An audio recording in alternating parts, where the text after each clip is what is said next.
have meth in his system. You can hear more of the testimony from alleged victims on our website, mypanhandle.com. The Bay District School Board making some changes to its mask policy. The decision to make face coverings optional was met with both support and opposition.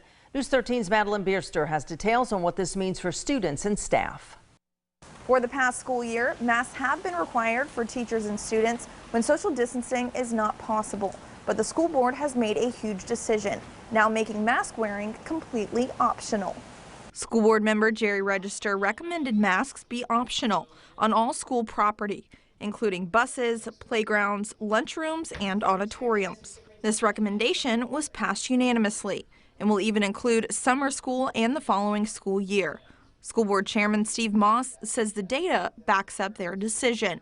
Our in-house experts, folks from the community, everything leads to the decision that the board made today, and that is of making masks optional, effective immediately. Some students, however, disagreed with the change and addressed the board.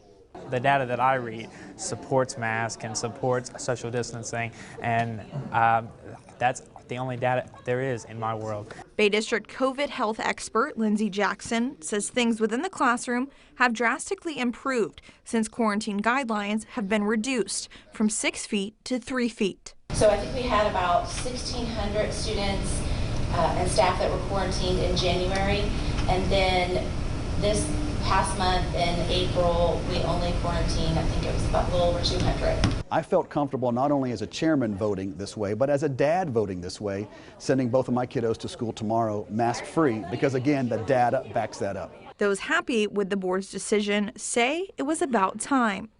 We know that wearing masks interferes with the education, particularly in younger students. Our children have basic human rights, which are being stripped away from them by enforcing these masks. Listen, we have scarred a generation of Americans because we've indulged the authoritarian tendencies of public health excellence.